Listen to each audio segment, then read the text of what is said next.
Welcome everyone to the Nerd-Vana podcast. This month we're going to be starting a new segment, which we are going to be calling Den of Geeks, which was funny because that was actually one of the working titles for this podcast. So just bringing it up. For this, we're just going to be talking about topics that are related to movies, but not all the time. It's also going to be stories from our past that honestly make us laugh right now, or just something that we have in common. Generally, something that just made us the geeks and nerds that we are today. And so kind of on the heels of the last movie that we talked about, and of course because of the recent movie by Pixar, Turning Red, we're now going to address. We thought it would make a nice introductory episode to address this question: is animation exclusively for kids? No. Podcast over. Agreed. No. Podcast over. Okay.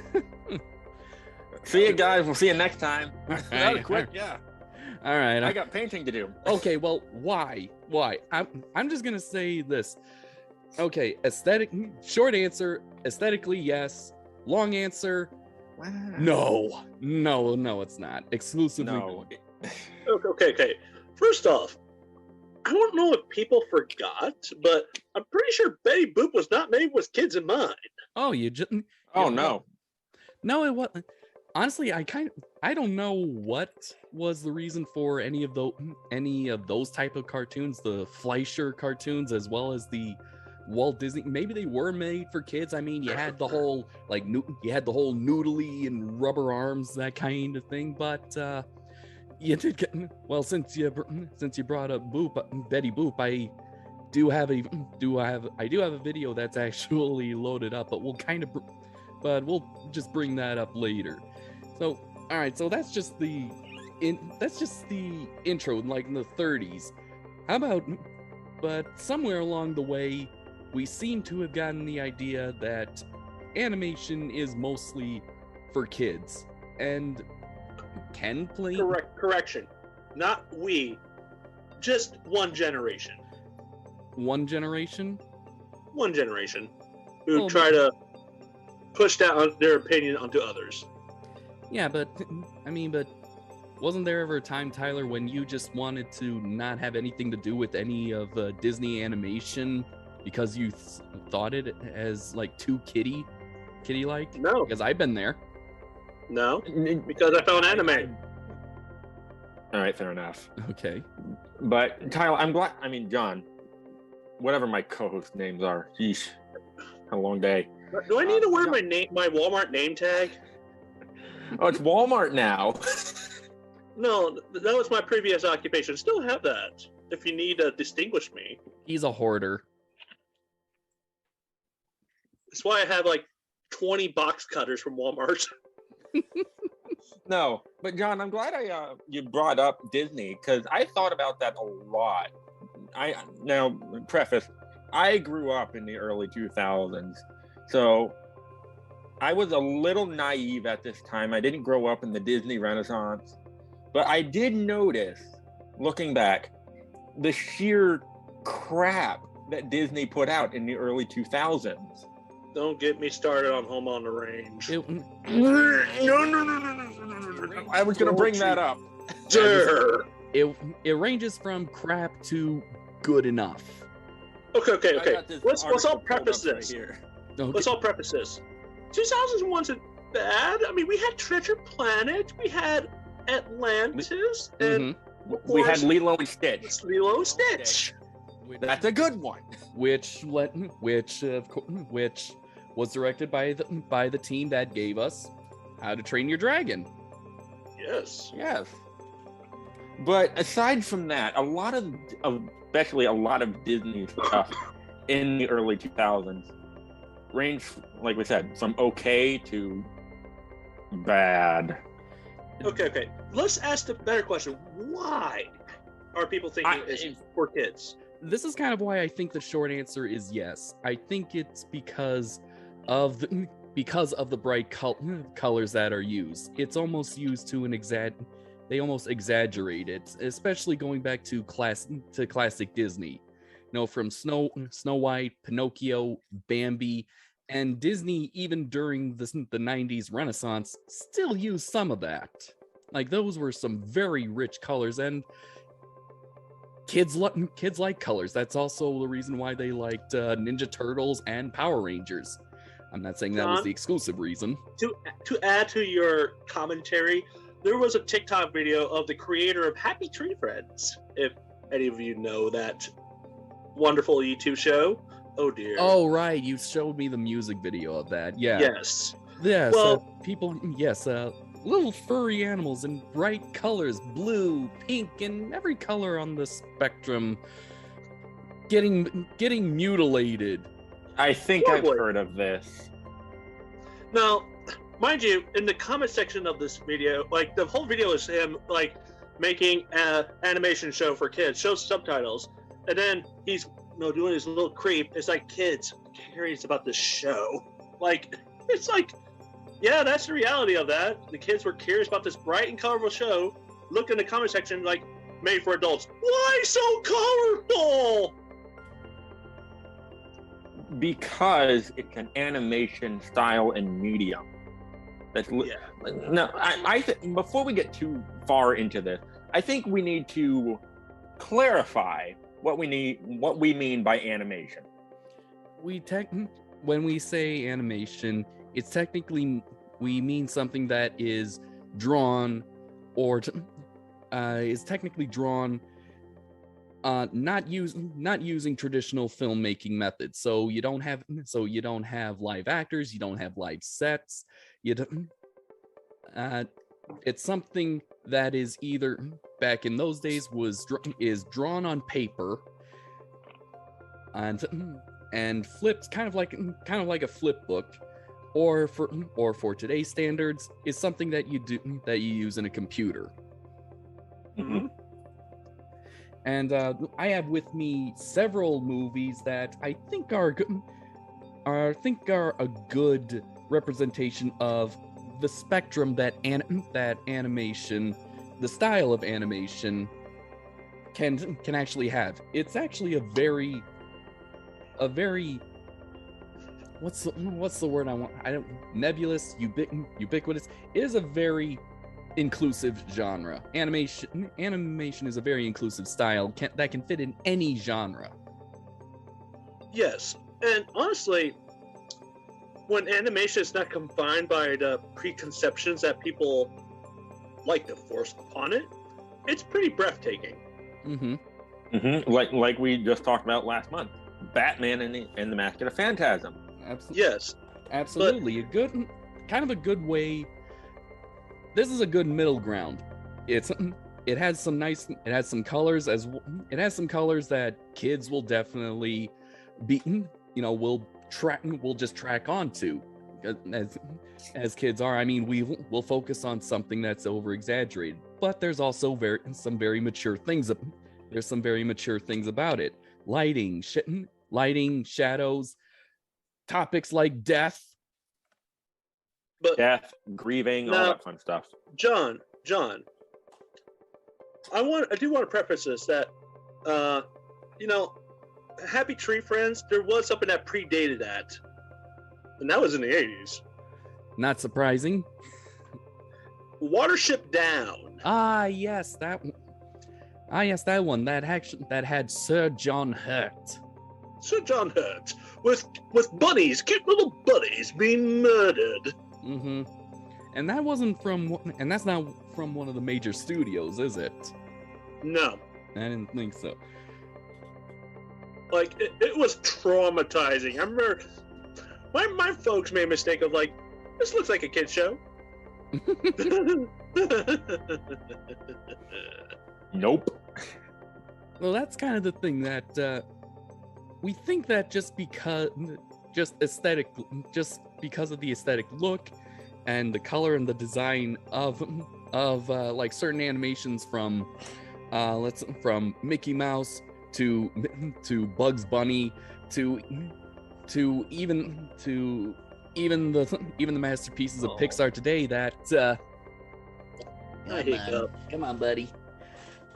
Hiccup, it's Hiccup, right? That's Hiccup.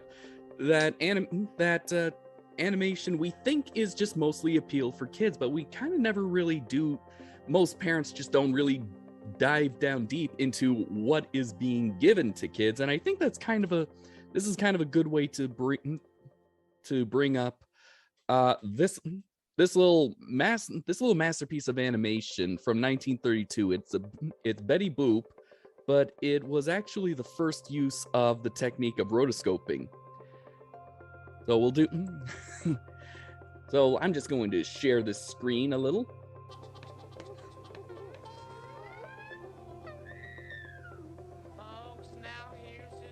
Oh boy, who went to hell?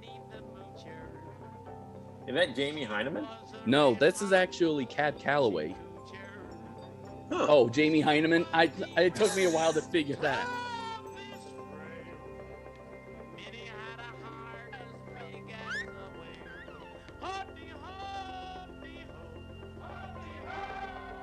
Oh, look at that. Skeletons drinking beer. Spooky, scary skeletons and shivers down your spine. Wait, when did this come out, John? 1932. Oh, middle of Prohibition. Oh yeah. And during the Depression. Well, no wonder people were drinking. Yeah, I think it only got people started attaching the image of kids with cartoons because it was color. You don't really get that image with black and white. Yeah. Oh, look at true.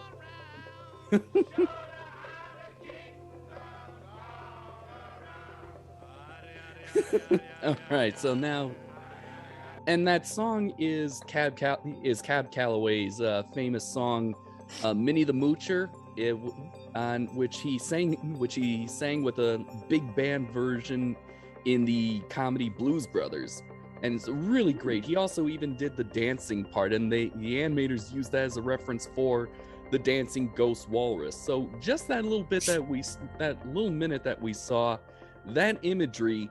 And I mean, if you were a parent who saw this, it was like, oh my God, this is for kids? Nowadays, would you think that nowadays? Nowadays, I would say, who says cartoons are for kids? Yeah. True.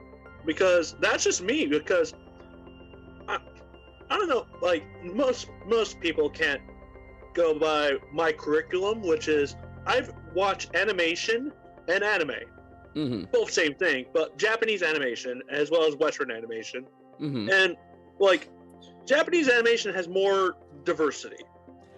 It does. It really does. They're really not shy of what type of stories they can tell, and what topics they can also, and what topics they'll cover. But and like Ian, there was a horror animation, Groundhog Day style. ooh, Okay. oh god. It's also a murder mystery. Are you gonna at least add a little bit more to it? Let's see. Well, if you ever curious about Higurashi, go check it out. Otherwise, it's otherwise known as When They Cry. Yes. The full Japanese title is Higurashi no Naku Koro ni. And basically, I love how someone reviewed this. It's like you left two people in a chamber. No, with a looking glass. You left for like 2 days. You come back, they're both dead. You're both mortified, but you're kind of curious how that led up to this. So you repeat the experiment. Because literally, the first episode of each arc leads with the death of one of the castmates that's going to happen later on. It's literally foreshadowing. And what's kind of amazing is that before the scary stuff happens, everything is so bright and colorful. Everyone's happy. Yeah, they even have a Colonel Sanders statue in the dump.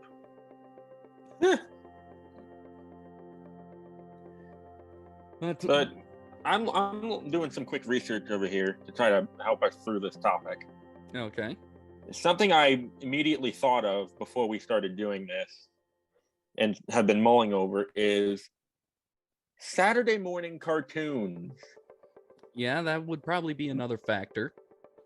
So I looked this up on encyclopedia.com. Saturday morning cartoons have been an integral part of the American television scene since the 1960s.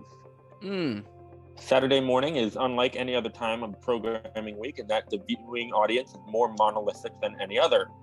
At no other time do so many stations broadcast such similar material for an extended period of time, all aimed at the same audience.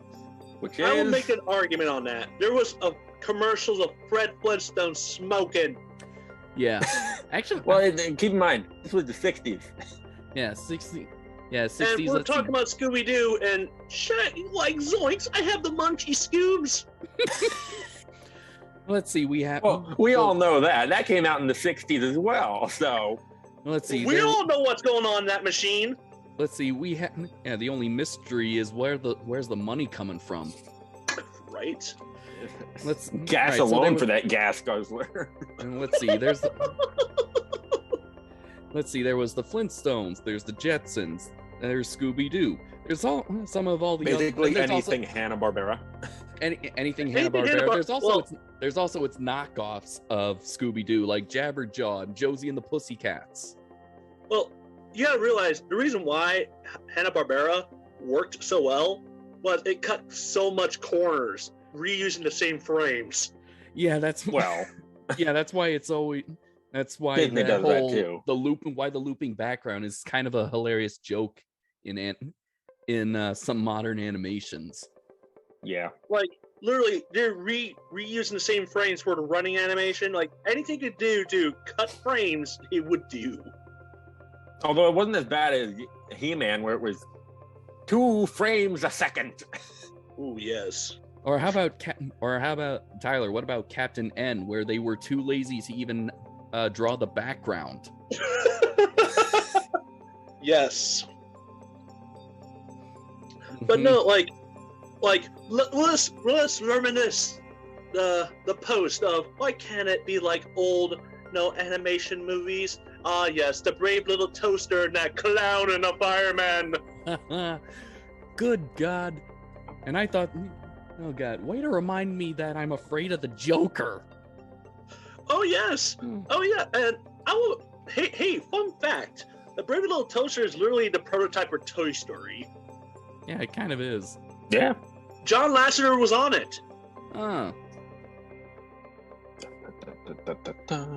But that said, hey, remember The Secret of Nim and how creepy yet eerie it was? Ah, yes, good old Donnie Bluth, Yes. ex-Disney, who actually went on to find it.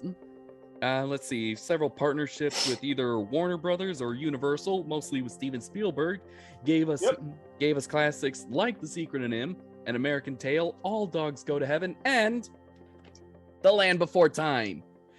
Don't forget Anastasia. I won't forget Anastasia, but The Land Before Time, which featured, of course, the ever kid-friendly moment when Littlefoot's mother dies. Yeah. And let's not forget, most Disney movies that have death of a parent, it just kind of It's kind of a minute or two. It's kind of off screen, and there's really not much interaction. Like, okay, Bambi's mother dies, and Bambi gets over it in 2 minutes because spring is here. Mufasa dies. Oh, we're sad. 10 minutes, Simba's running, and we have no time to be sad. And Hakuna Matata. Yeah. But no, Littlefoot sees his mother's side. Does he get over it? No, it takes like 20 minutes before an old little dinosaur tells him, "That's life, son. We all have to live with it." Oh yeah, not only that. I mean, he actually has a moment with his mother. Like there's like dying breath. He hears his mother's dying breath. And I remember that part where Littlefoot thought it was his mom, it was his own shadow. Yeah, that's another thing that I will say, the quote unquote kidifying. I hate that use of the let's use sterilizing of modern animation. The sanitization. Yeah, the sanitization is scrubbing out all of that, because that's important for kids to see. I mean, everyone's going to deal with death. Everyone's going to deal with all this, frankly, shitty stuff. Mm-hmm. And it's good to expose kids to that and say, like, yeah, everyone goes through this. And those films could help them sort of mentally prepare for that. Yeah. Tyler, when you brought that up, kind of reminded me, Disney has been doing that since their very first animated feature with Snow White. Remember, she runs through the forest after being told that her mother is just jealous of her beauty. Yeah, or stepmother. I don't really know what the heck is going. The queen. In the Disney version, she runs through the forest. There's like that forest sequence is terrifying, especially for back then. Mm-hmm. But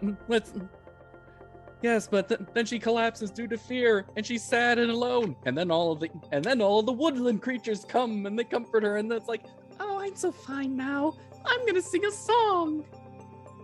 Oh no! Hey!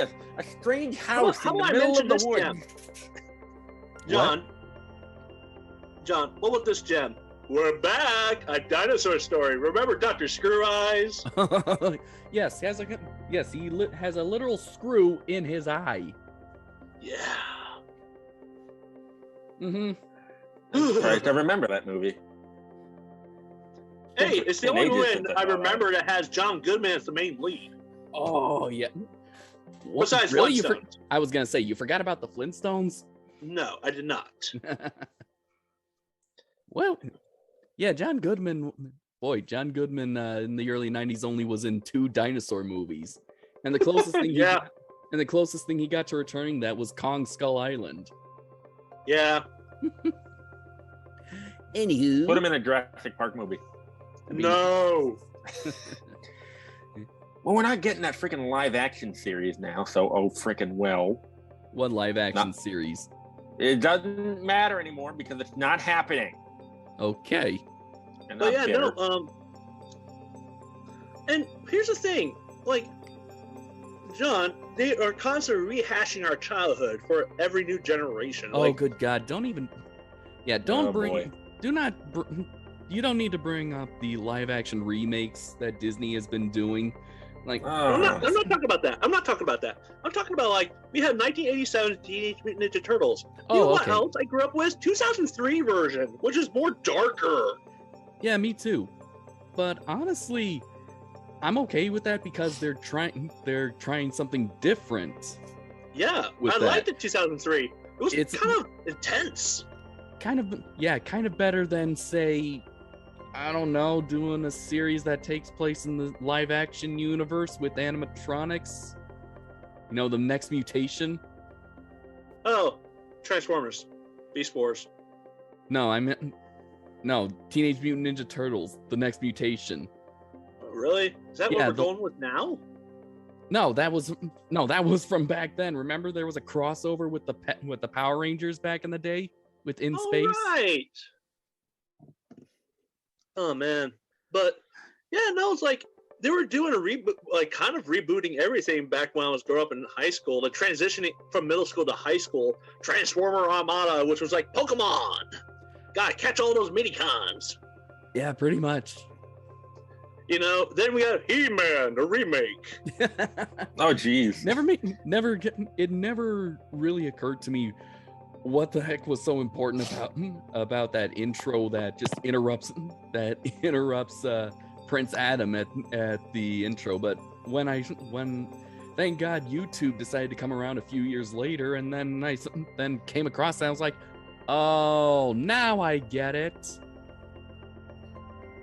And it would behoove me to not reminisce the possibly biggest crush I had in high school, Kim Possible. That's a throwback to my childhood. Uh-huh. I mean, okay, let's be honest. Redhead. Well, it seems our co-host John had the type. Well, yeah, he married her. Mm-hmm. My point. He married a redhead. Yep. But yeah, no, it's like it seems like they sanitize, but they have to come up with creative and new ways to make animation stand out. In fact, here's an interesting thing, and John, I want your thoughts on this because someone was trying to tell the reason why Korra failed, and I do believe Korra failed because of this. Nickelodeon only decided to give Korra one season before they decide, we need one more season. After that season did well, we need one more season, rather than plan it out from the very beginning what was going to happen. I do not doubt that, because me personally, I felt that Korra should have at least been one season, but that's only because that satisfies my OCD of they finally doing a chapter that kind of ends the four elements.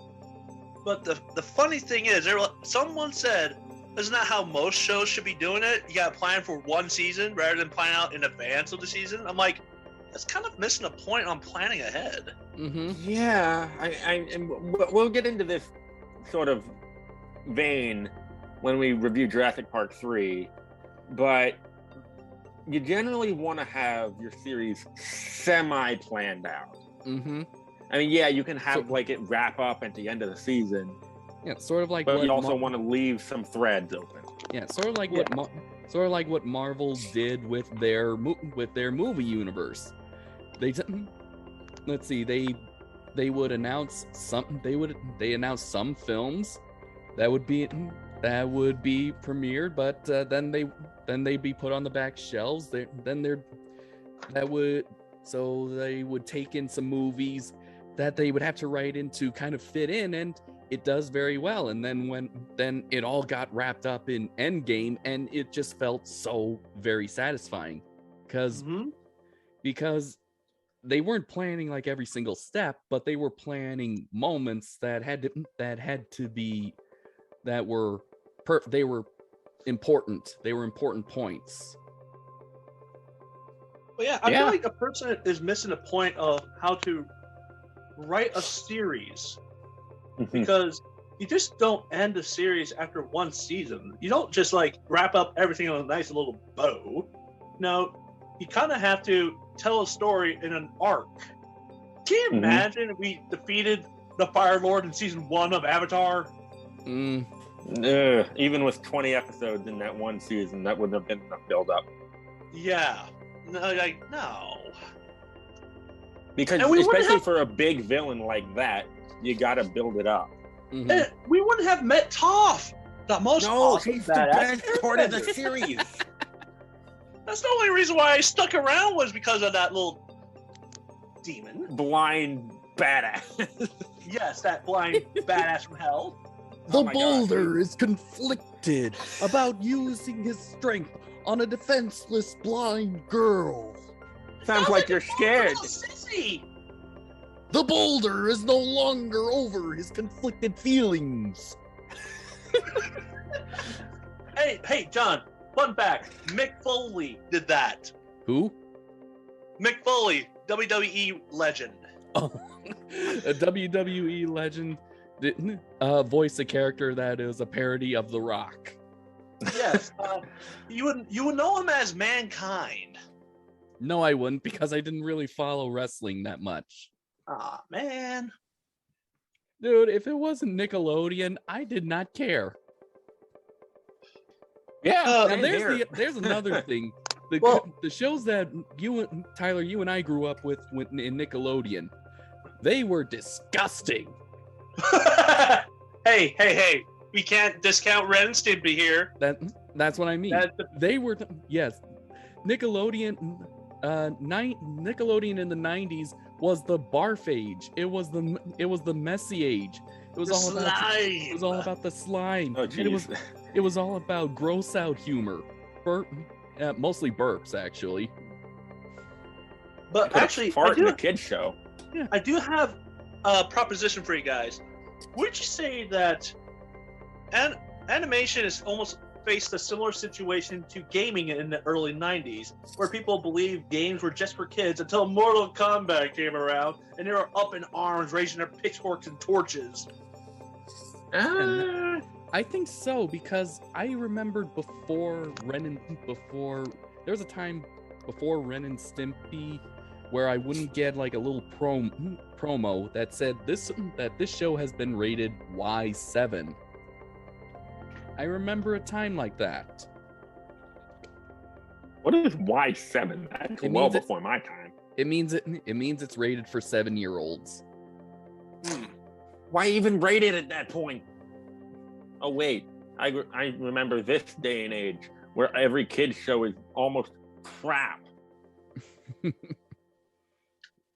See, I still have to deal with Paw Patrol. Shut up. Oh God, yeah. Actually, no. You might be going through a renaissance age in the 2010s, after with Adventure Time, Gravity Falls, Steven Universe, as well as a few slew of other shows that are coming up.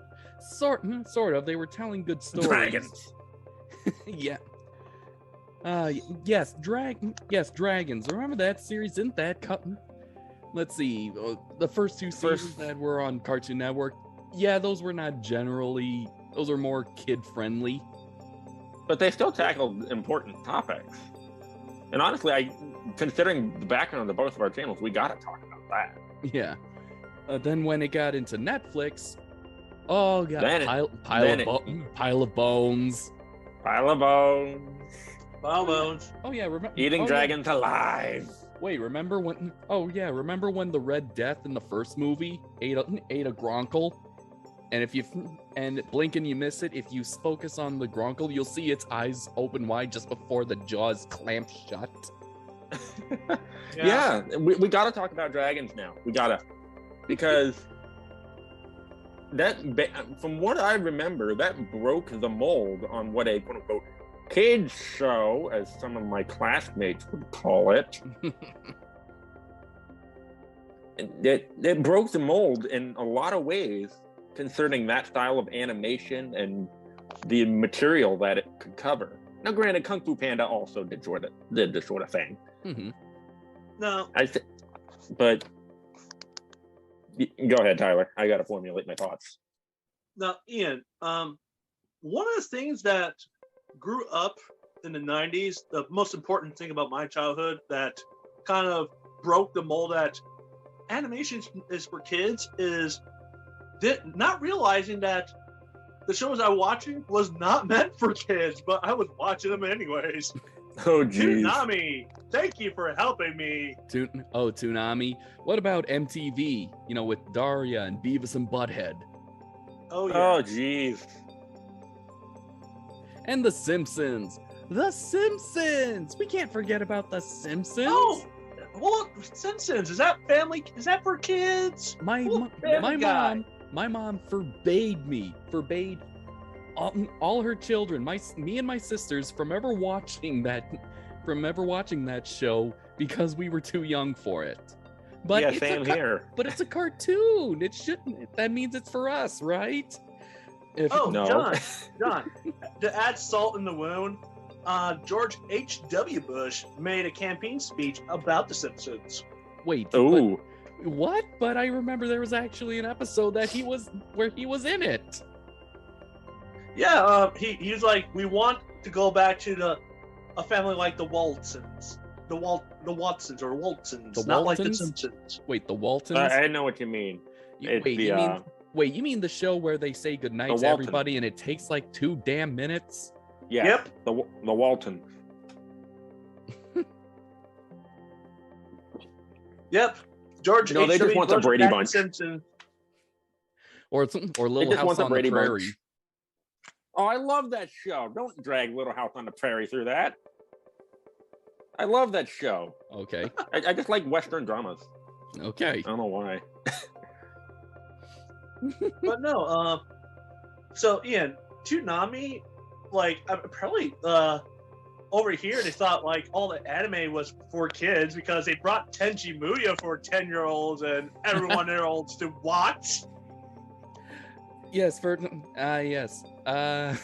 any of you non-anime anime peeps out there, Tenchi Muyo would technically be every 90s kid's first harem show. Yeah. Wow. So I will argue it's more of a love triangle. Yeah. There was one guy with about how many? 6, 7? The Five fact he girls. has to count.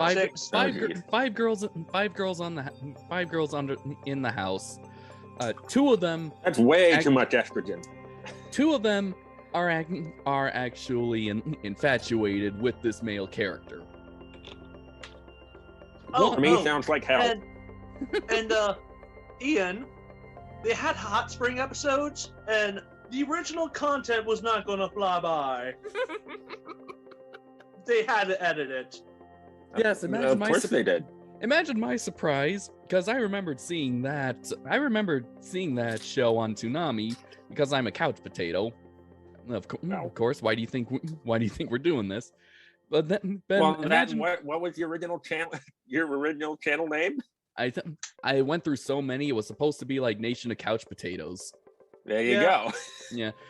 So imagine my surprise when I decide to go through that show. See, okay, is it kind of like how I remember it?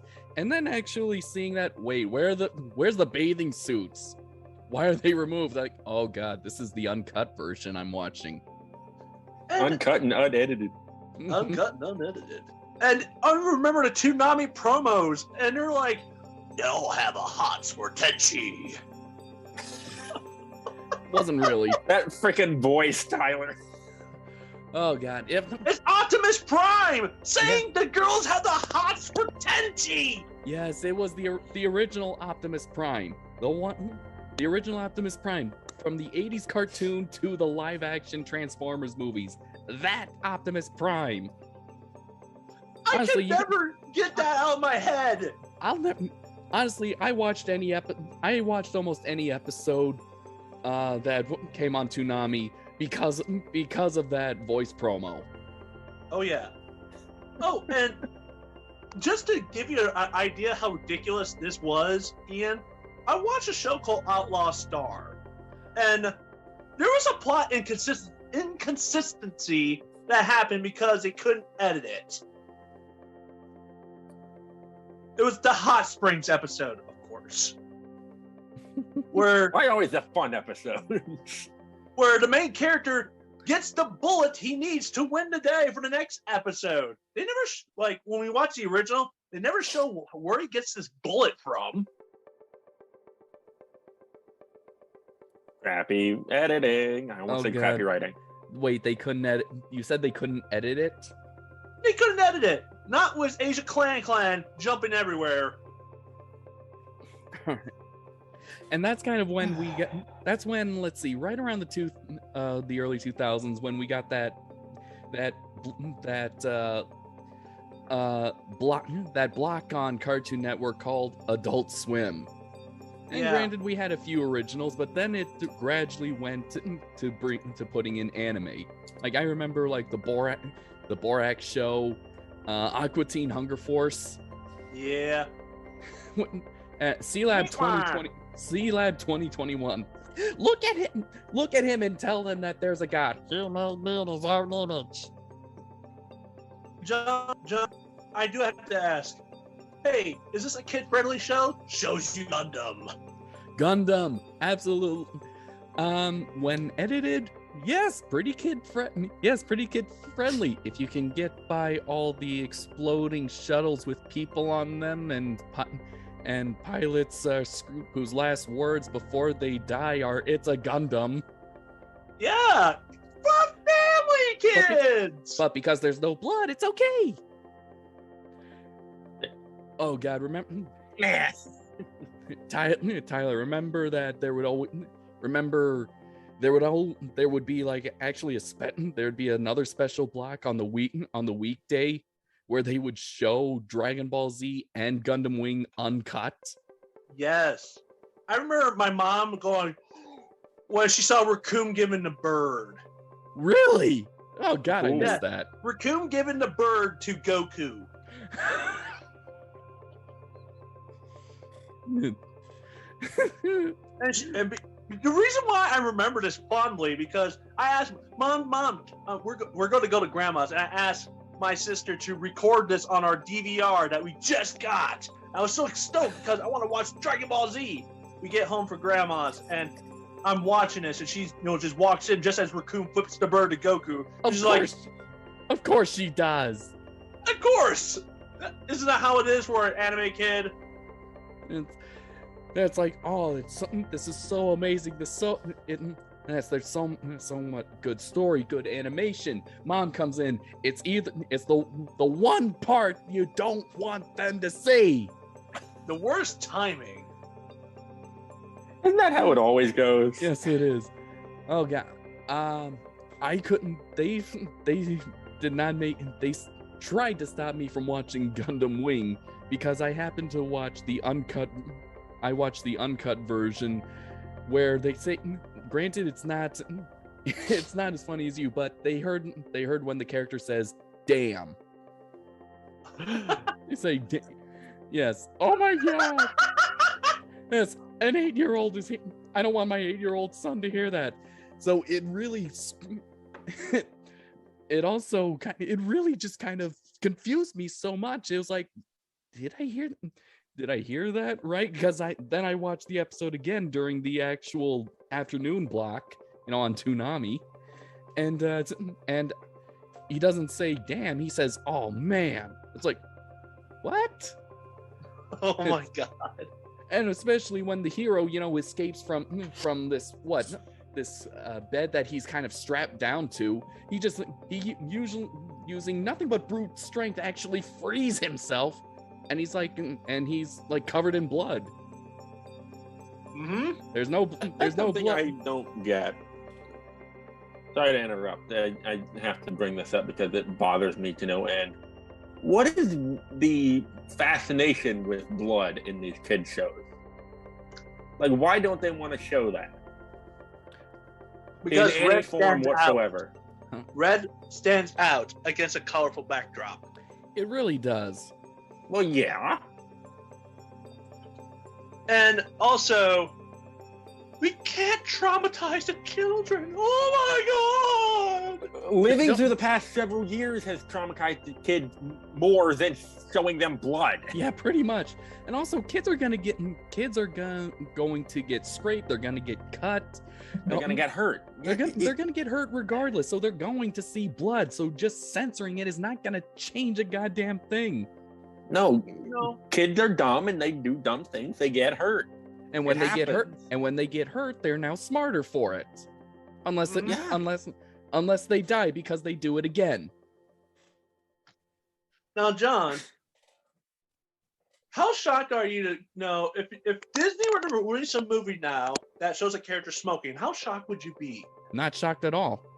No. Now, actual character smoking. Oh, wow. Now, what do you mean now? Oh, today. So using tomorrow, I'd be like, oh, I'd be like, okay. Because you know the last film I know that has smoking? Atlantis. Oh yeah. Yeah. The one everyone forgets about, but that one deserves a live action remake. Yes. Yeah. That's right. Mainly everyone forgets about that because it came out and in the other Disney movie era. I remember that has smoking is Oliver and Company. Yeah. Oliver and Company, The Great Mouse Detective, which again, Hometown Hero was involved in that movie. But yeah, which also so The Great Mouse Detective, that also had its moments of traumatization and scary imagery, and I would not trade that for the world. I wouldn't. No, just like the first opening, when the bat's face, its yellow eyes, red irises take up the full screen. Oh yeah, the entire screen, and has that raspy, high-pitched laugh. Oh man. Oh. You know, John. Yes, I was scared, and I hid every time that moment came up. But I would not trade a single moment of my childhood. Okay, Ian, have you ever seen Tarzan? Oh, I was hoping someone would bring this one up. Yeah. What's your thoughts about that? What's your thoughts on Clayton? Well, everyone that's complaining about too much dark material in kids these days needs a refresher. There's too much dark material. Yeah, apparently, and they're trying to censor it. But let's see. Let's go through off the top of my head all the dark stuff that's in Disney's Tarzan. His parents get murdered. There's quite a bit of blood. There's scary imagery. Especially with that. The main villain dies in a very dark way. Oh yeah, Disney death not included. Mm-hmm.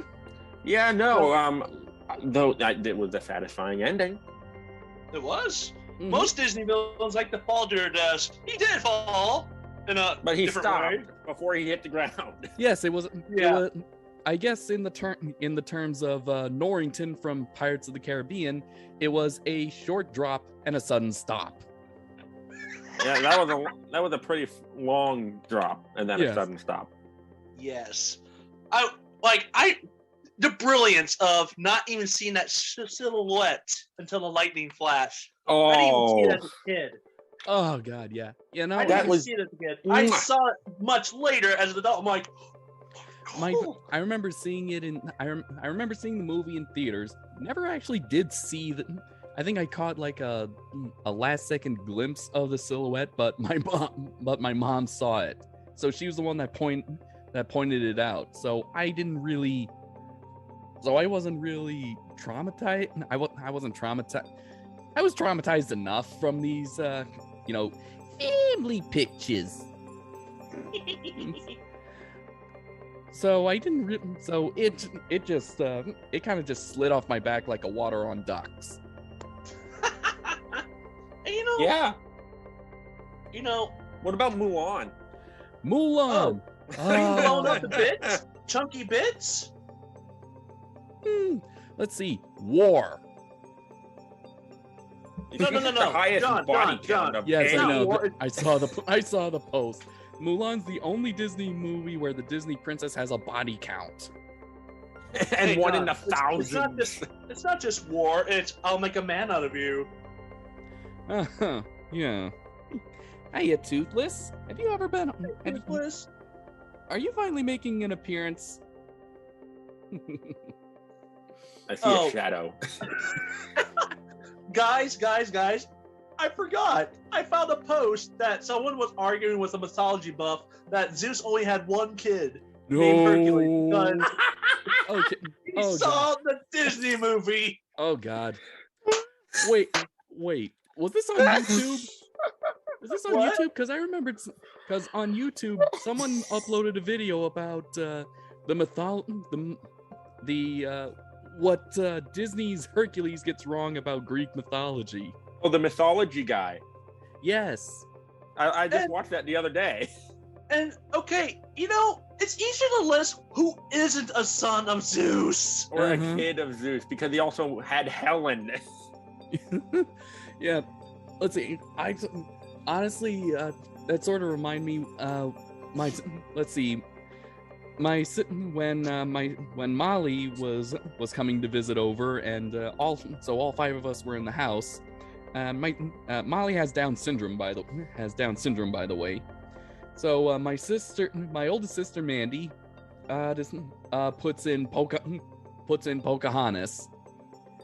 And honestly, that's another movie that's actually yes, the colors kind of appeal to kids, but the topics are definitely more adult.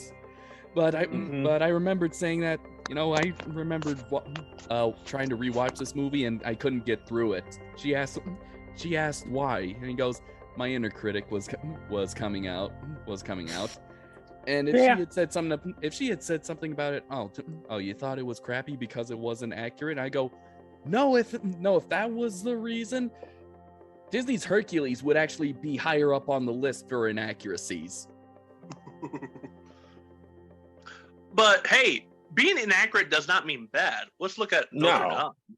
Let's look at Notre Dame. Ooh. Let's also look at Princess and the Frog, Oh yes. Yeah. which I think What? is it's been a while since I've seen that, and I think it is unfairly looked over. It is. Oh, yeah. It was basically Disney's last, hurrah for Second. traditional anime. Second to last, there was also another Winnie the Pooh movie. Yep. Well, Now, Frollo is the most best Disney villain in all of history, in my opinion. Okay, I would have to agree with that. I'd also have to put Dr. Facilier as a close second. Yes, but nothing to compare to hypocrisy of a villain who believes he's righteous, but he's also wrong. Yes. in so many ways. Not only that is that his song Hellfire While very catchy and has many good covers. Oh yes. as not only that, but you have hell in a Disney movie. I did Right? the word, Okay, guys, Hell is it? it's, it's like I couldn't believe discovering Disney was touching this with a 10-foot pole. No, they weren't touching it with a 10-foot pole. They were getting all over it with their hands. This is I never that's thought a Disney would touch dark-ass this with a movie. 10-foot pole. Holy shit. They could not touch that sort of topic today. No way. No. No. Especially when they wouldn't even use the word they won't use the word gypsy. And let's not even mention that, people could say it's not accurate to the book. Like, they can't. Everyone dies. Yes, everyone dies. The only person that lived only a couple people lived, and one of them was the goat. Yeah. You want to know the whole focus on the original novel is the cathedral. It's basically whole the focus- cathedral is the narrator. The cathedral is the character. The whole focus of the original novel was how the church is full of hypocrites. Yeah. And they sort of did touch on that quite a bit in the movie. Yeah, they did. So good on them, but they can't do that now. No, they can't. And honestly, Hunchback is severely underrated, in my opinion. It's actually You never hear anyone talk about My it. only little gripe is the 3 gargoyles, but I think that's most people's gripes. Yeah, I could have done without that, but that it turns out that they were real. Yeah. I would have loved it if it was just Quasi's imagination. well, yeah, he's been isolated his whole life. You would think that him sort of losing it and trying to cope. Mhm. Yeah. Oh. But no, like, freaking, I'm just so happy to be alive in the Renaissance age. It was like the perfect time to be alive, see all these wonderful animations, Anastasia. Oh, yes. No, The Lion King. the Lion King. Such a good. That was a movie that had scale. Yeah. The funny thing is, people thought the Disney's execs thought Pocahontas was going to be the That was going to be the magnum the opus. hit. The magnum. Yeah. No, Not really, no. it wasn't. Not even for the It's okay. historical inaccuracies. It just did not do well. It was a good movie, but it just doesn't hit the right notes. It was made too far ahead. Yeah. Can you I mean, people believe were that getting the- bored of the Disney Renaissance at that point. Yes, and that's Can what my you inner believe that The Lion King was made by the B team and Pocahontas was the A team. yeah. That's why I said that my inner critic was kind of coming out when it came to Pocahontas. It was pretty much the same thing as the previous Disney movies. A princess that does not conform to modern society. You have two side characters that are comedic relief, and they're most funny when they kind of quarrel with each other. So it's like, what is different? To be fair, John, you weren't alone. Most people were getting what's the word I'm looking for? They were noticing the same trends in each Disney movie. The "I Want" song. Yeah, that's standard, and Disney Renaissance. Mm-hmm. So Disney needed to go to a different direction, which they tried with Hercules. Yeah, varying-ish. They tried to appeal to every demographic at once. What's funny enough is that the team behind Aladdin and Little Mermaid, they agreed to make that movie just so that they could do Treasure Planet, and what they made was essentially a big satire of Disney as a whole. Yeah. Let's not sugarcoat it. Hercules is just what happens if you do the genie as a whole skin cover of a movie, because it was breaking every fourth wall. Absolutely, yeah. Yeah. Hey, Hercules Nike shoes. Mm-hmm. Now that doesn't mean that there was a Hercules time when action figures. there was a time when Herculade. Hercules. Now, okay, there was a time when I did hate it with a passion, and I don't, but I kind of appreciate it a little bit, because at least the people who made the movie kind of understood its origin. I mean, it's almost kind of like there's bits of a Greek play, which when I was my time as a theater student, we did have to learn those tropes. You know what makes why I like The Little Mermaid and Aladdin, as well as Hercules and Treasure Planet, John, is actually most admirable that anyone from Sioux City can get up there in Disney. Yes. Ron Clements, he's the hometown hero. Yeah. Who ended up directed two of the greatest Disney movies from the Renaissance. Yeah. Viewers don't expect seeing John work at Disney. Don't expect it, because until they get their crap together, I'm gonna refuse. What about DreamWorks?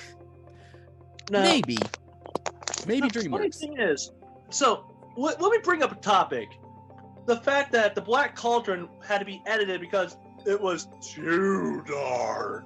Oh my gosh, the Now Black Cauldron. Now that I'd be interested in seeing a live action remake too. How are they going to do that? See a live action remake. I also want to see the uncut version. Me too. Ooh, I good want luck to with see that. I want to see what they cut out. Because, like, And- I don't know if you guys ever saw the documentary Waking Sleeping Beauty. No, I haven't No, I yet. didn't. I'll No, look it but up. I do remember you showing a clip where there were talks of taking part of your world out of the Little Mermaid, and Howard Ashman threatened to strangle Jeffrey Katzenberger if that Yes. happened. Now, the animators would argue with Jeff about, well, you can't edit an animation. He's like, well, I'll show you how to edit an animation. They edited the final cut though because according to the trivia there is a noticeable cut in the soundtrack. Yeah. Oops. Yes. So no, you can't edit animation if it's the final product. No, you gotta wait. You gotta do it earlier than that. Mm-hmm. Yep. And so, like, there's a love-hate relationship with Jeff Katzenberg. Mm-hmm. He did help start DreamWorks, but He was he also also kind of screwed over Robin Williams. he was the one who also kind of got the Disney Renaissance up, on its feet. But yeah, he did screw over Robin Williams. And that's right up there with attacking Steve Irwin and other things along those lines. Things that you just don't do. Yeah. Though, to be fair, he was screwed over with a job promotion. Allegedly. Allegedly. Depends who you ask. It's all right. I want to bring up a couple gems of animation that kind of show how dark they can actually push that style. And we have one that was an inspiration for Requiem for a Dream, and another that inspired the Matrix. That is Satoshi Kon's Perfect Blue, which would be if you mixed Hayao Miyazaki with Alfred Hitchcock and Ghost in the Shell, which is a surprising, thought-provoking, philosophical nature of the human soul in anime form. And Roger Ebert gave it good thumbs up on review on that. Mm-hmm. And here's a fun thing. Roger Ebert didn't think animation was just for kids. Well, it's not. Well, yeah. He, as we mentioned in the last one, he did say that in his review of Mask of the Phantasm that we seem to be coming to an age where studios seem to get the idea that animation is not just for kids, because there's a lot of things that you can do in animation that you just can't in live action. And there's definitely some things that Perfect Blue did that at the time it was made couldn't really be done. Let's see. I've only seen this movie once, and for me that doesn't mean it was bad. It is that good. It is that good. If a movie sticks with me, and I've only seen it a few times, that says something. Oh yeah. So there's that one shot when the main character goes to the window of her apartment, and it zooms out, and that little focus on her.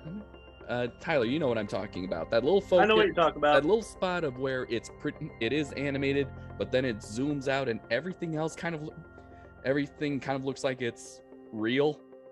Yeah. Now that's really something you can't do in animation. It sounds like a goof, but it really fits the theme. Also, that level of zoom you couldn't really do, at least get the look of it without the right lens, or say a drone nowadays. Yeah. That's not even to mention that there's certain Ghost in the Shell shots that would be almost impossible without today's technology. Mm-hmm. And Ghost in the Shell is also not really shy when it comes to the human body. Oh no! In fact, that's actually the main core of the themes. Someone I'm surprised we haven't discussed. Tim Burton. Tim Burton. I have a couple of his movies, but it's not in my pile. So, yes, his art style is definitely unique. It's, let's see, what's the word? Macabre. Macabre. Yes. Yeah. Definitely. But here's actually, I'm surprised we didn't talk about this earlier about clay animation. Oh, absolutely. Stop motion. And not just, Nightmare Before Christmas, so that is a classic at this point. Yes. My favorite is Coraline. That actually wasn't. It's not Tim Burton though. That wasn't Tim Burton. That was Henry Selick directed both Nightmare and Cora. Mm-hmm. Good. But even so, God, remember the pitch meeting? How did that pitch meeting go on YouTube, Tyler? It's like, oh, so you got an animated movie for me? I remember. Oh good. I'm gonna call my little girl. She's been wanting an animated movie. Hi Pumpkin. Daddy's making an animated movie. Yeah, it's about a girl named Coraline that goes to a different world where people have buttons for eyes. I'm gonna call you back, sweetie. I'm sorry, what? Yes. And that's our point. You can do really dark and twisted stuff with animation that frankly don't see too much anymore. Not only that, but there's honestly an impossible angle. There's an impossible shot that even with drones cannot be done. And I think it's one where there's this high shot where it starts from the top of the table and it follows the train and it goes into the tunnel to finally just to land on Coraline. Even with drones, you can't get that shot. You can't get a shot like that, no matter how much you practice. And what's not the thing? Like, someone asked me, what's the point in having a button sewn onto the eyes? I'm like, well, you know what they say about the eyes? The eyes are the windows to the soul. They have no soul because y'all need Jesus. Hmm. I thought we weren't really gonna bring up religion in this, John. That was your rule. I broke my rule. I'm sorry. I couldn't help myself. You have been forgiven, my son. Say your 4 a la carte Satan's prayers and you'll be forgiven. Oh, Crimson Fucker, please do not fuck the fear turkey in front of me. I don't know what that's from, and I don't want to know. Moving on. But no, actually, Ian, here's a conundrum that the anime community has to face.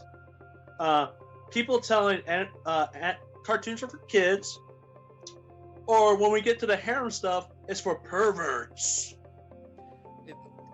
So most humans got it. Yeah.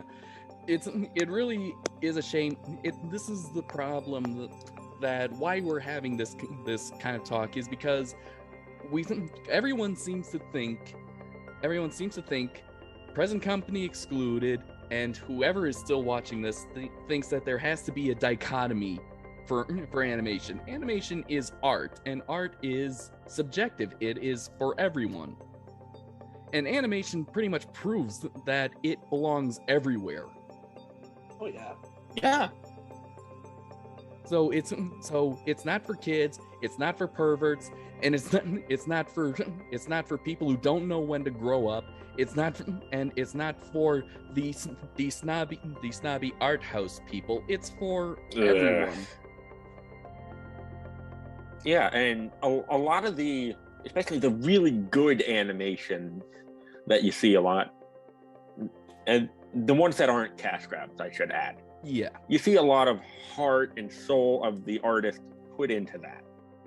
As an artist myself, and John, you as well, Mm-hmm. despite our different mediums, artistic integrity, and I can say this because I have artistic integrity, they're not cash grabs. If you want to talk about something with the art and the soul, look no further than the project that took 30 years to complete. Are you talking Yeah. about The Thief and the Cobbler? Yes. Yes. That is just a trip. All of it was done with it's 2D animation, all of it hand drawn. Was self-funded through 30 years. It still has not been complete. It's still not completed because the main animator died. Oh, well. But Well, actually, no, it wasn't completed because the studio just said, "You're taking it long." Yoked it out of his arms, and just said, "We're just going to go forward with what we got." yeah, and if you've seen that video from Nostalgia Critic, yes, the people at Disney actually drew inspiration from that movie to make Aladdin. That kind of helped it get off the ground. Well, after the success of that, the studio that decided to yank it from poor Richard Williams' hands decided to say, "Hey, you know what? Let's just do what Disney did and just make this a musical kind of thing." So that made it a knockoff version of Aladdin, which is knockoff of the knockoff of the knockoff. knockoff of the knockoff of the knockoff. Actually, Aladdin's the knockoff. The Thief and the Cobbler is the real one, and the butchered musical version we got is the knockoff of the knockoff. But Like, no, what is seeing artistic that integrity? Animation of the Thief and the Cobbler is just so trippy. It was like, I cannot believe the tricks of the eyes that the animator managed to do with it. I just go. Optical illusions have been animated. And I'll leave a link to that because the owner of the channel decided to finally put the whole movie of the fourth version of his recobbled cut on his YouTube channel.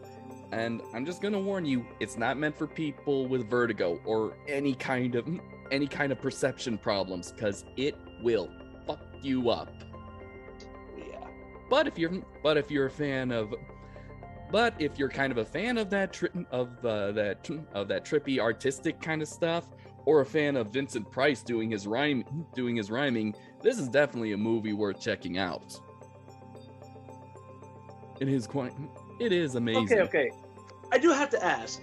You know the one thing I do like about animation, guys?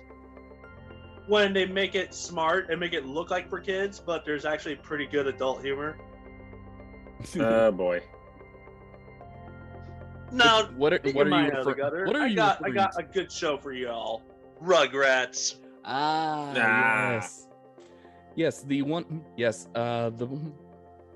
Yes, the first season of the original, right? Mostly just the original Rugrats in general. Yeah, but then it turns out there was kind of a split off from the main writers, and then it was kind of more like, oh, these babies are now just, well, they're as smart as babies. But to be fair, I like how Tommy thought his dad was a robot and used clamps on his pecs. Oh, those poor nipples. And he got the idea because he saw a movie about a robot that kind of looked like his dad, and the mad scientist was ratcheting screws that were actually in the same spot as the nipples. Oh god. And okay, come on, John, the Bob father. Huh? Rugrats in Paris, the Godfather.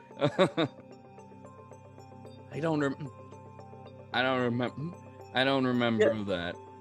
Yes, Angelica's like, so Finster, you come talking to me that you want a new mother. Was that in the? I can't remember that. It's been a long time since I saw that. Yeah. Since I saw that movie, it did not leave as big an impact on me as the first Rugrats movie did. Oh God, you mean Tommy tried to kill his brother? Yes, by pouring honey on him and leaving him to the wolves.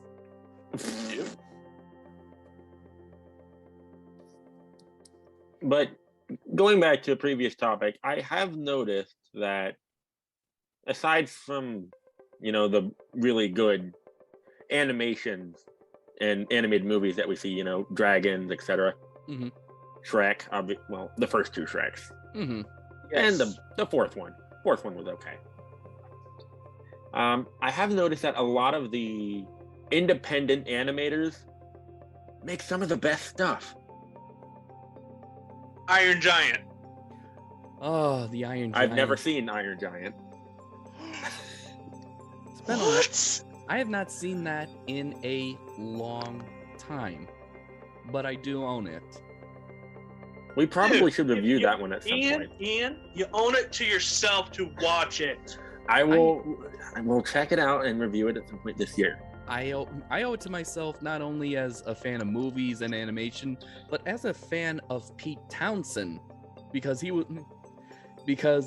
actually involved in making that movie. He belongs to my favorite band, The Who, and the movie was actually based on an album that he did that was based on a series of children's books in the UK. Okay. One thing I do want to talk about, if we're going to go to the pinnacle of dark for animation, nothing can top what The Return of the Joker did. Ooh. Oh, God. Something else I have to watch. Batman Beyond, Return of the Joker. From the same team that gave us Mask of the Phantasm. Hence why I said another thing I have to watch. Oh, God. Oh, Yes. I have, like I said, I've noticed that a lot of the independent animators and filmmakers make the best stuff. One of my go-tos currently is David James Armsby, also known as Dead Sound on YouTube. He's made some of the best stuff I've seen recently. Dead Sound. Dead Sound on YouTube. He's making some awesome stuff by himself. Ah, okay. Beautifully animated in the animated short films. most of them 3D in Blender, but in the style of 2D. It's very good. Check him out. All right. His Dinosauria series he's working on is nigh on perfect. Of course, it'd be the dinosaur ones. Of course, but he's also done a lot of different ones in the past, which for a single guy is remarkably impressive. Mm-hmm. The stuff he's done, and I can definitely recommend him. There's also a bunch of other short films and stuff on YouTube that are just so impressive that one person does. Just, in Blender or whatever software they use. Mm-hmm. Stuff I can't even imagine doing because I am not an animator. I'm not much of an animator either, but I do have Blender, and I'll definitely use it for 3D modeling. But it's another one of those free softwares that honestly is now letting people make the movies that they grew up with without having to spend thousands and thousands of dollars on it. Yes. That's what's amazing. Tyler, earlier today you brought up you called me and brought up another short film that was pretty dark. Kind of like your screen right now. Yeah, well, my phone's on its 3%. So you're trying to. So you have to charge it. All right. So, Ian. Yes. Have you ever heard of the short film called Alma? No. Ooh. Okay. I don't really want to spoil anything to all those people who haven't seen it. I do recommend you check it out. John will give you the link. Mm-hmm. Yes, link down below, and just so you know, it is a little dark. It's pretty dark. I'm okay with that. And no, I'm telling that to the listeners. Also, well, that doesn't include me. Fun fact: it was created by a former employee from Pixar. Yes, let's see. Rodrigo Blas.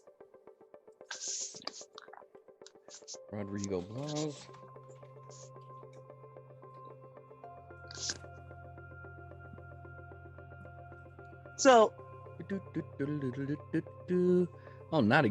oh boy, he's nothing like I expected him to be. Well, let's see. And he was he was in charge of the animation department when involved in Incredibles. Yeah. He's also a producer for DreamWorks Troll Hunters, Tales of Arcadia. Let's see. Director. Three Below, Tales of Arcadia. Oh, he directed a few episodes. He directed several episodes of Tales of Arcadia.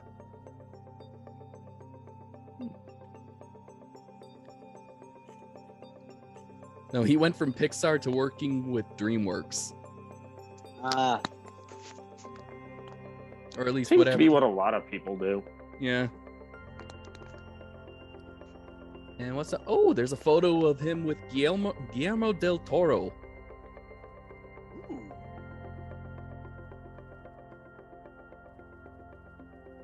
But do we really have anything else to say on the topic? We sort of went off on tangents. That's kind of what I was hoping we would do, because this is pretty much just a topic of discussion. So I do stand by what I said, that short answer, because of aesthetic and colors, animation can be seen as for kids, but in the big picture wise, no, there's really nothing childish about animation. It's pretty much can fit in any genre, be it horror, drama, comedy, romance, anything. Yeah, actually, if you want, I could dredge up memories of Disney doing a rare form of, things that people probably forgotten about, such as Donald Duck working for Nazis. Oh, geez, all Yes, the war propaganda. Yeah. Yes, but they don't want to show that because of that imagery, even though technically it's supposed to be a dream that is showing the kind of I'm proud to be an American. The insanity of Nazism, really. Yeah. Not to mention that, oh God, John, I just had a resurgence of memories. Alvin and the Chipmunks movie. Which one? The first movie, the one where they went around the world. Oh, geez, I remember that one. Right, the Chipmunk Adventure. Yeah, the Chipmunk Adventure, like Woogie Boogie. Yes. Woogie Boogie. I'm afraid I wasn't paying much attention to that movie, because I only saw it once. Are those cannibals? Not to mention that, oh my God, I'm just now having a resurgence of suppressed memories of animations that I didn't want to remember.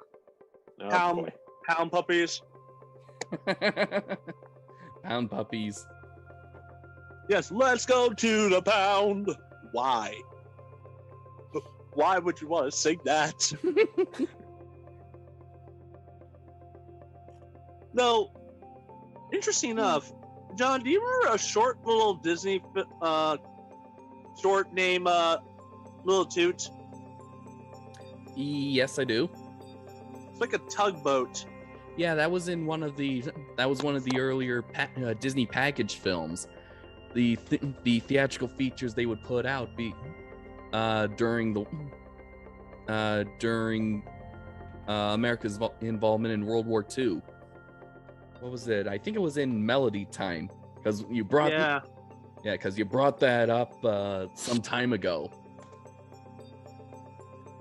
But yeah, like Disney, but what's your point with that? Like, even that short actually had like a form of propaganda, which is again showing that cartoons are not for kids. How so? Basically, it's telling this little Bo to be like his dad.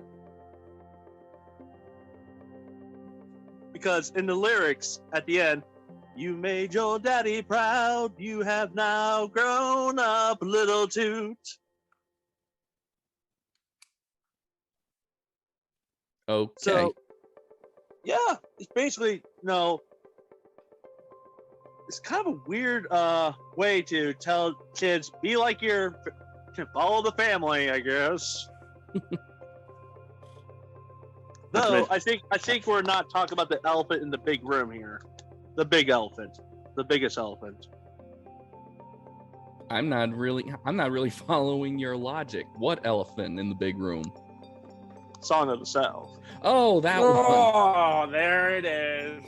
Oh, okay. I was considering bringing this up. Honestly, I've never. Song of the South. Honestly, never seen it, so I can't really give my opinion. You can't see it. It's very hard to find. Oh, Ian, you want to know how I came about this movie? I didn't even watch the movie. I just know the song because my parents bought this little like keyboard thing that would play a song from a Disney thing, and it happened to have Zippity Doo Dah. I remember that song because that was one of the first songs of this one tape that we had that was like this charity concert that had this charity concert thing for like, I don't know, for cancer, raising money for cancer, and it had a lot of guest stars from like the Olsen twins to the baby Sinclair from the Dinosaurs. And that was like the first song that introduced the whole performance. That's how I know that song. I think Paula Abdul sang it. Oh yeah, Song of the South is It's a sore spot for Disney. Yes, it is. Yes, a black mark on their record. And that's saying something. Yeah. The one of the big things I like about Warner Brothers is that they'll still show that stuff. They'll show that They're stuff. They're not going to censor over it. Yeah, they'll say that this does not reflect what we believe now. It was wrong then, and it was wrong now. But to ignore it would be the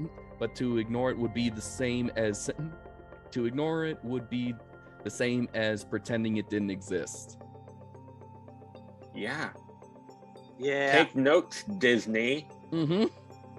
I mean, you can still find all their, World War II propaganda with very racist portrayals of the Japanese. Oh God, yes. Oh gosh. No one was perfect. No one was perfect back then. No one was perfect now, but no one's perfect now, and no one's perfect now. So why are we trying to bullshit ourselves and thinking that we are? We're not. They made mistakes back then, but like Warner Brothers does, the easiest way to acknowledge that and grow up about it is to acknowledge it and show it. It's a part of your history. You can't escape that, Disney. Mm-hmm. Yeah. And like what Warner Brothers does, you're pretending it didn't happen. It happened. You made that movie. The lead actor. Yeah. Didn't the lead actor, wasn't he barred from attending the premiere? I have no idea. I think so. Let me take a look.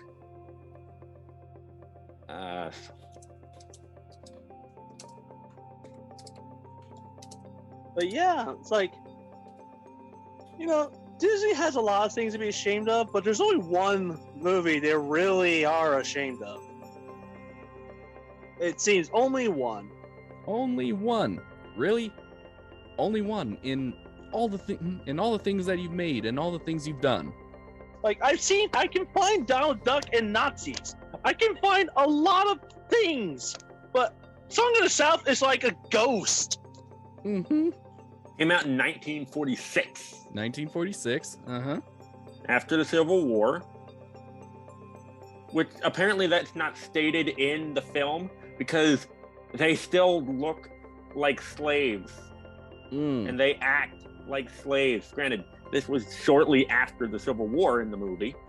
So obviously things wouldn't change that much, but apparently it was never said during the film. So I mean, I'd be surprised if they acted much differently. It was supposed to happen after the Civil War. No, there's some behaviors you just can't erase like that. Especially that quickly after. And yes, some of the slaves did stay on or near their former master's lands because they didn't always have a place to go. Mm-hmm. See here. Here we go. Oh, well, Mouse Planet. Oh, wow. Well, here's something. When accepting her award as a Disney legend in 2017, Whoopi Goldberg expressed the desire for Song of the South to be re-released publicly to American audiences in its entirety again, either digitally and on disc, and stated, "I'm trying to find a way to get people to start having conversations about bringing Song of the South back so we can talk about what it was and where it came from and why it came out." I agree with her. Yes. Wholeheartedly, yes. And Exactly. I agree with her. I would like to see, it is a curiosity, and the more Disney keeps trying to push it away, the curiouser we're gonna get. I mean, it's just like what George Lucas did with Star Wars. yeah, I for one would love to watch Song of the South because that comes from a very interesting time in American history, simply from when it was made. And granted, I would love to see how racist it is, and if it ever is released, it probably won't be. Mm-hmm. But if it ever is, I think we should review it. Yes. Because, like Goldberg said, it's a movie that needs to be talked about. It's been censored so heavily. I don't think it ever got an official release, did it? I don't know. Actually, the only thing I could ever find is the Fox and the Bear. That's it. Yeah, the only That's because it was made. Well, what is it? Thunder Mountain at one of the parks is based on the movie. I don't know. Now, not that I want to move on from this topic, but I just actually had a realization that I do want to talk about with you two. Okay. Movies that feature both animation, like cartoons, and live action actors. Like Who Framed Roger Rabbit, another movie that it has a lot of adult things, despite there being cartoon characters. Yeah. Space Jam. Space Jam, again, another thing that involved Warner Brothers property. Mary Poppins, Bedknobs and Broomsticks. Yes. Which honestly, I would love to see more of that. Even the recent Tom and Jerry from Warner Brothers. Now, Warner Brothers, their animation definitely would be. Their animation is something that definitely would be heavily censored just because of how violent it is. Yeah. Honestly, when I saw the trailer for the second Space Jam movie, and I'm just seeing Daffy getting blown to bits, and his beak is not in the same place, I was like, classic. That's classic. Yes. Okay, I found some stuff on Song of the South here. Yeah? Urban legend. This is from mouseplanet.com, Song of the South premiere. There's an urban legend that no Atlanta hotel would give Basket that would be James Basket, the man who played Uncle Remus in the film. They wouldn't give him accommodation because the white-owned hotels denied rooms to blacks. That assumption is not entirely correct, since there were several black-owned hotels in the Sweet Auburn area of downtown Atlanta at the time, including the Savoy and the McKay. However, even if the African-American cast stayed at those hotels, they still would have been denied access to other areas that would be frequented by the white cast members, including restaurants and the theater where it was premiering itself. So, apparently, if we assume that this rumor is true, they would not have been seen or been allowed to see the film that they starred in due to segregation laws at the time. Again, 1945. Well, it's not any different than the woman that won the supporting character for Oscar supporting character from Gone with the Wind. She wasn't able to go in person to get her prize. Oh, right. The Yeah, lady I who heard played about that one. the lady who played the Mammy character, right? Yes. Yeah, right here it says, it actually mentions that. Song of the South, where'd that go? Shit, where'd that go? I don't know. Yeah, no, I did hear about that one, because, like we said, during this time, everything was segregated. A lot of things were segregated, especially down in the South. Mm-hmm. Yep. I mean, yeah, 1946. Honestly, animation has a very long history of just not really being targeted for kids. It was targeted for everybody.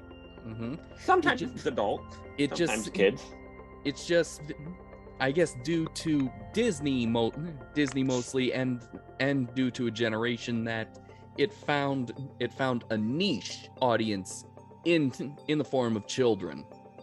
Mm-hmm. Especially during the 80s. Mm-hmm. 60s through the 80s is when that, like we said before, Saturday morning cartoons. Yeah. So Disney, with its theatrical features, and some of, I guess, the Wonderful World of Disney, along with Hanna-Barbera, that's kind of what created this little niche. And we kind of think that that's what animation is, that it is that little niche genre. But as we've discussed, and all the movies that we've mentioned, even some of the ones that we've reviewed, that's not really the case. No, we over the past few decades, we've been seeing a revitalization of animation towards more inclusive, as far as the viewers go, animated films, as well as some more adult targeted animation. So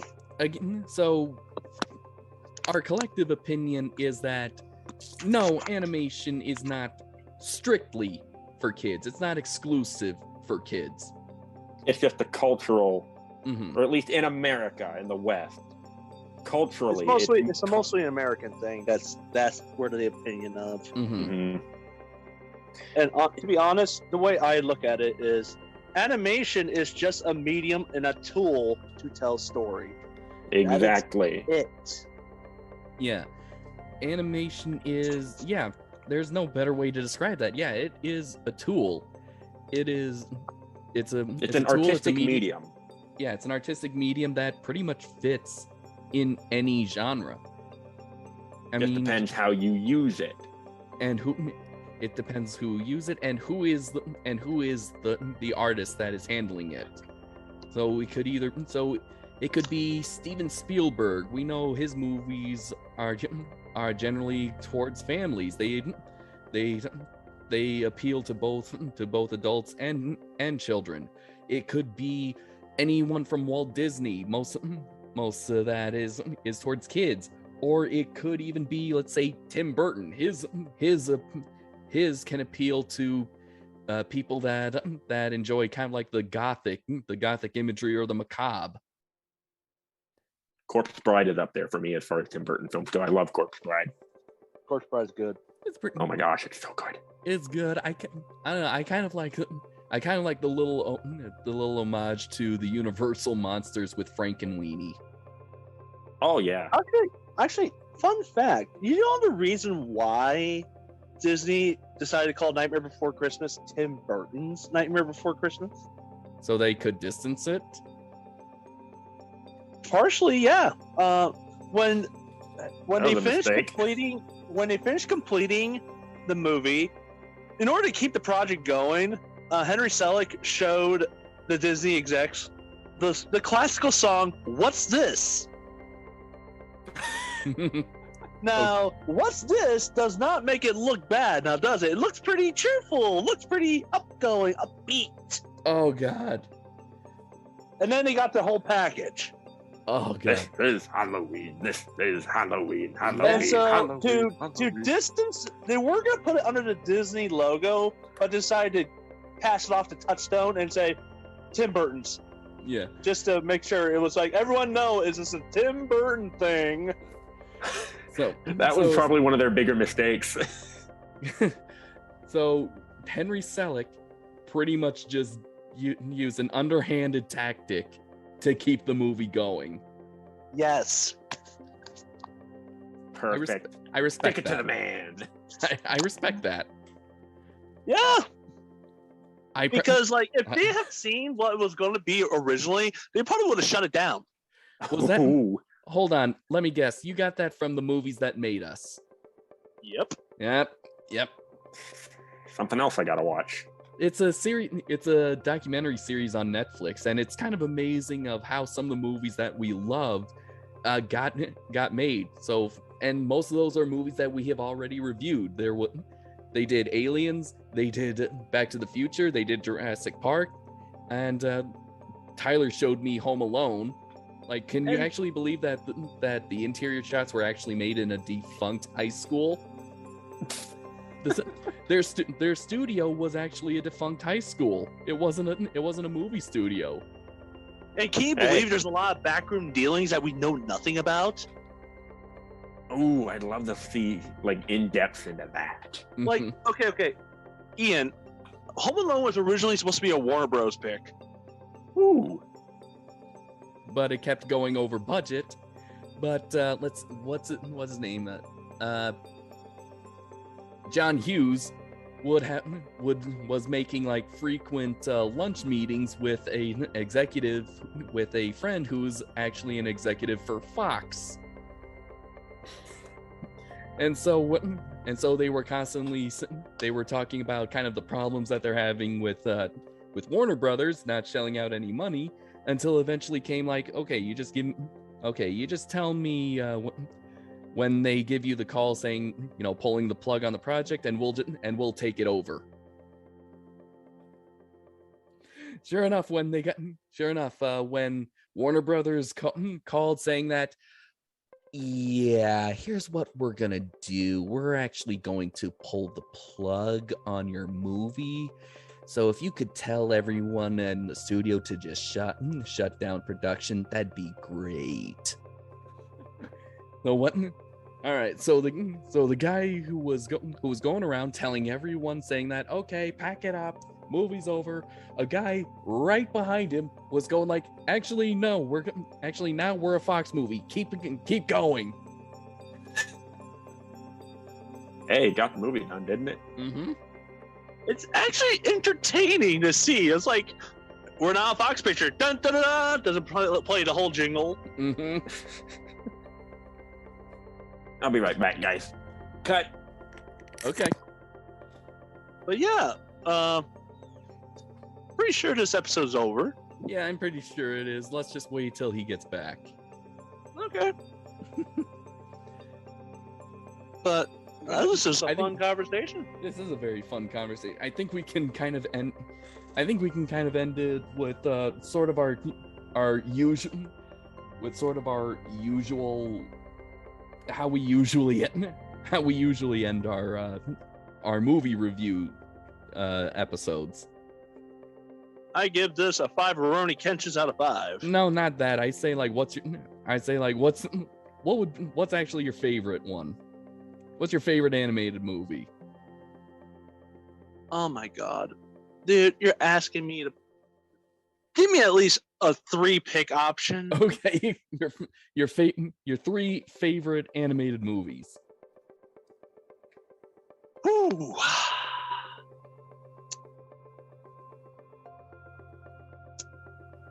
Between Disney and Don Bluth. Oh boy. No, between all the animated movies that you've seen. Oh, wait, is that what you settled on? Between Disney and Don Bluth? And Satoshi Kon and Hayao Miyazaki. Okay. Sorry. All right. Ian, John asked an impossible task of me.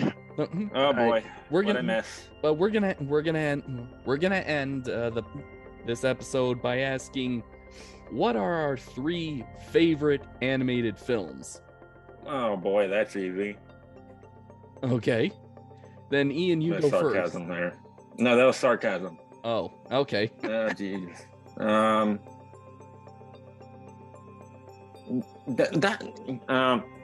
So any animated film. Yes. Any. Any. Can be Disney, can be DreamWorks, can be whatever. It could be anime from Japan. I don't watch anime.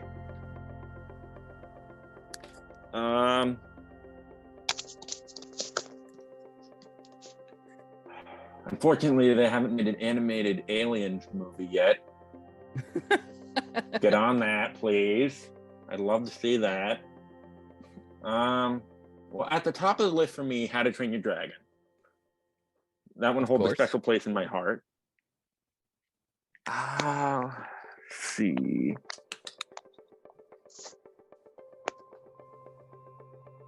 Secondly, would probably have to be Shrek, I suppose.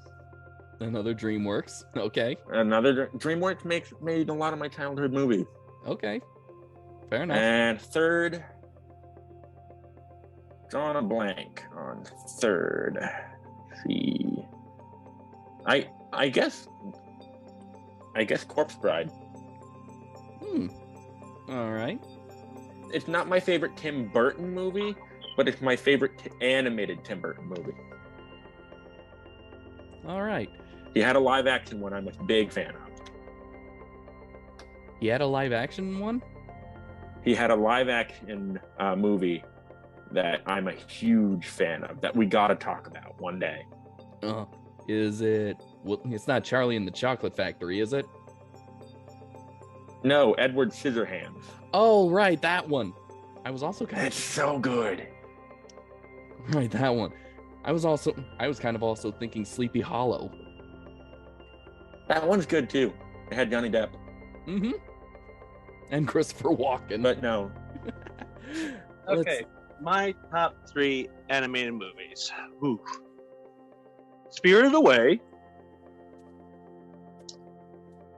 Perfect Blue, and drum roll, Beauty and the Beast.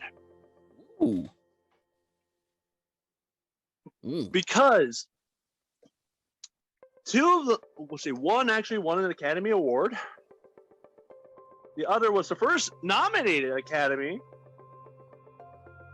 And the second one was just so mind-blowing on how to use animation as a medium. Oh yeah, Perfect Blue. That is something that you have to prepare yourself for by watching the Satoshi Kon's other 3 films, because that is something. It is life-changing. It's kind of scarring. Oh yeah. Let's see. So for me, and these are more personal for me. It doesn't mean anything else is bad, but all right. It would have to be The Lion King. And these are in no particular order. So just to get that out there. Castle of Cagliostro. I honestly love how fluid the animation is for most of it. There really is a sense of weight to everything. And third, let's see.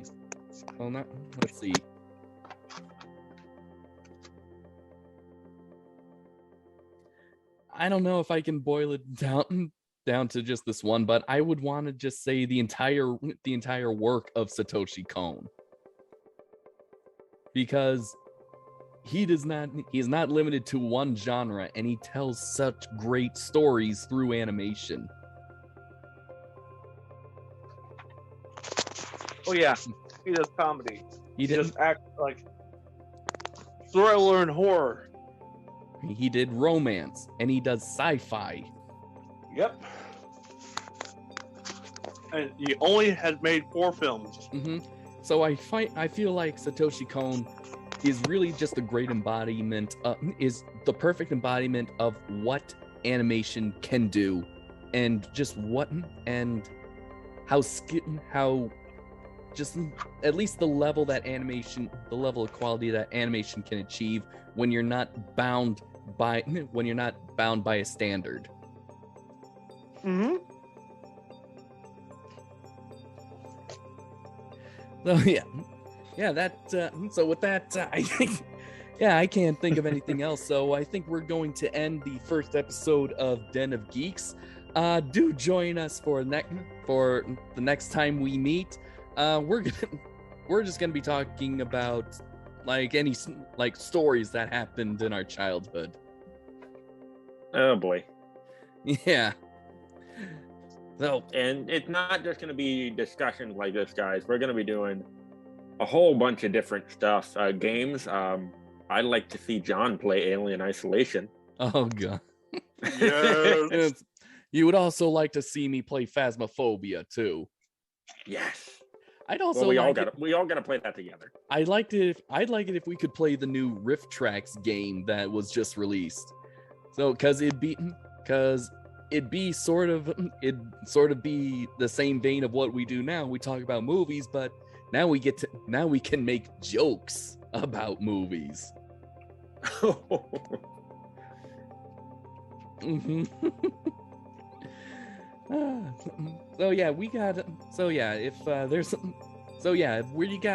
We got ideas for what we want to do on the show. It's not just going to be discussions.